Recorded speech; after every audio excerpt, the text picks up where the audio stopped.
your system to accommodate that. While you're expanding your water, you need to accommodate that.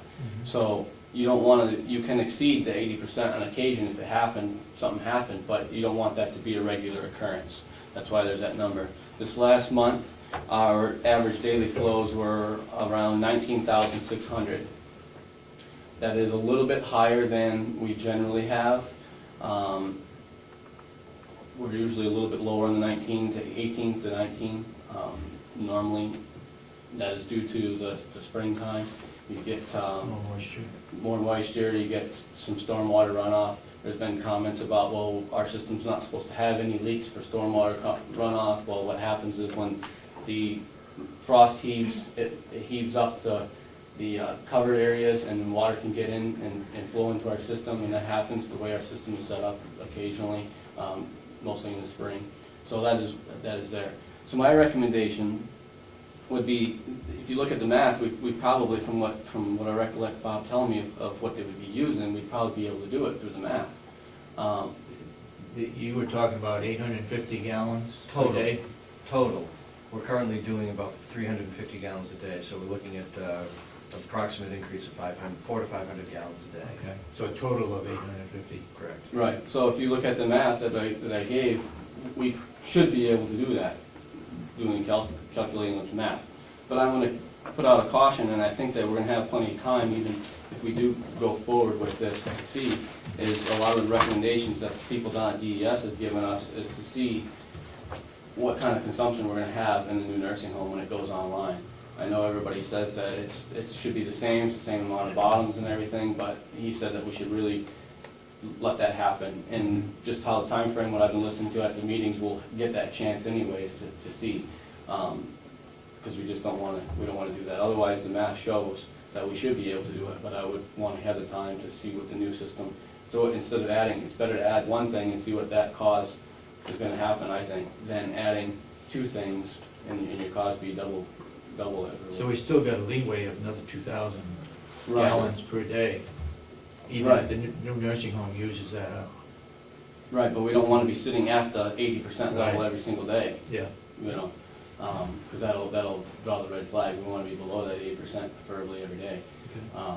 But I think we have leeway in there if the math works out. Okay, that's the sewer system. What about the water system? The water system, we were trying to look into, apparently there was a report done a few commissions back ago, way before my time.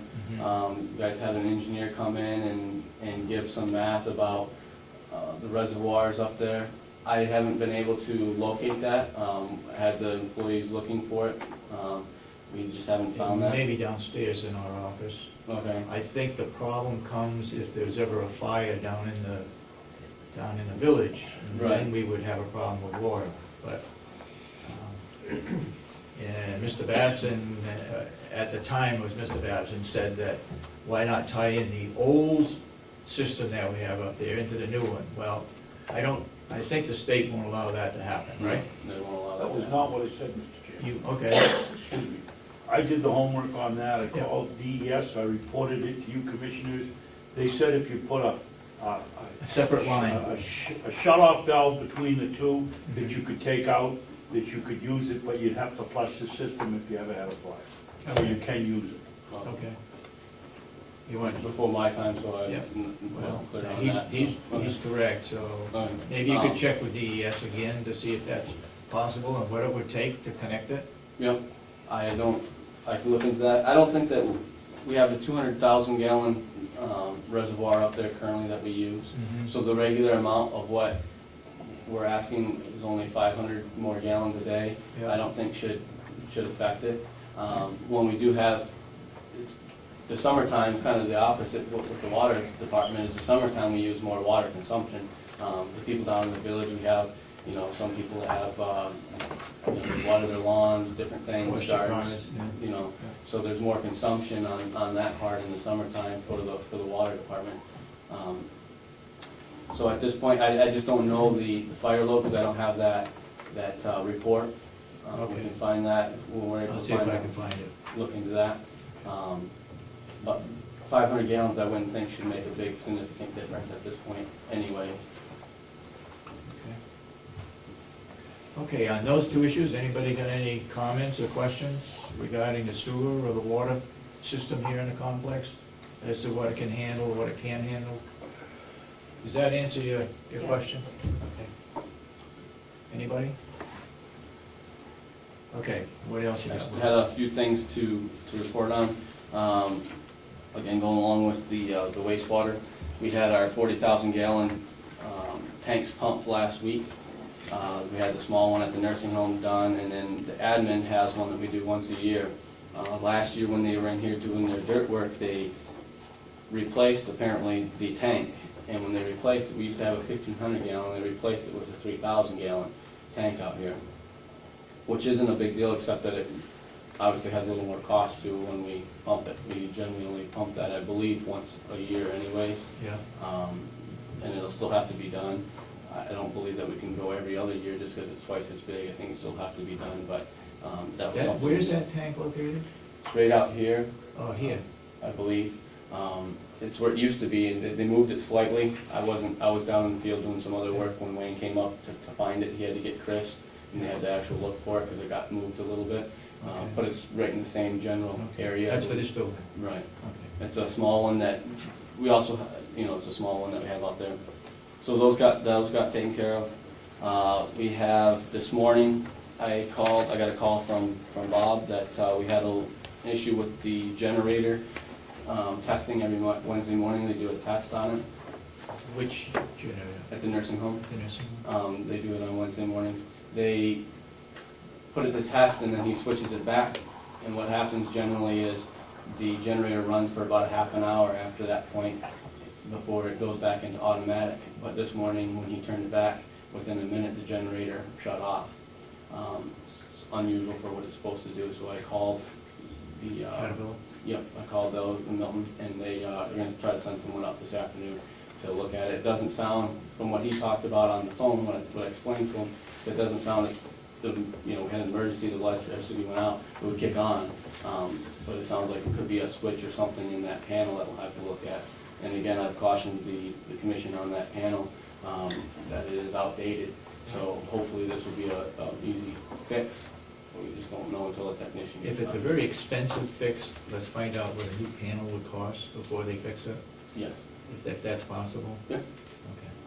Okay. So that's a deal we had going on. I've been fertilizing the fields, about halfway done with all the fertilizer on the fields. I've gotten all the high production fields fertilized first. I'm hoping if the weather cooperates tomorrow or the day after, we can get that finished. We have all the blueberries planted. We had gotten 800 new blueberries. They're all planted. All of the irrigation lines have been ran. We're in the process of hooking those up. And we are looking at trying to get the sawdust on. We're having issues with that right now because it is very wet down there, so we cannot take machinery down there very easily. But we're at least... I drove around it yesterday all the way in the around? morning. I didn't go around the new section, I went around the old section. Right, the new sections where the issues are, because it's all, the grass hasn't come back yet, Yeah. so we have that down there.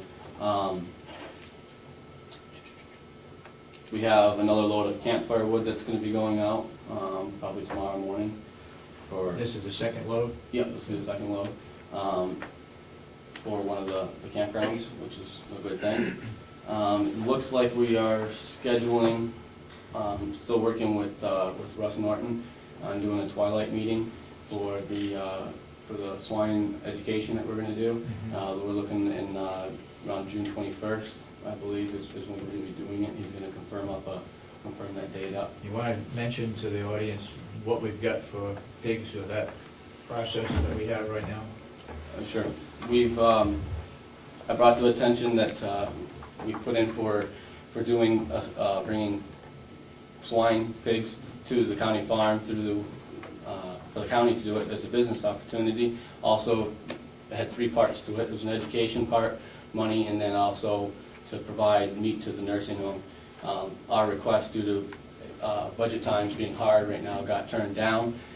So I asked the commission if it was possible to, I think the education part is very important to our community, So I asked if I donated some pigs towards that program, the educational program, and we did 3 sessions, one in the spring, summer, and fall.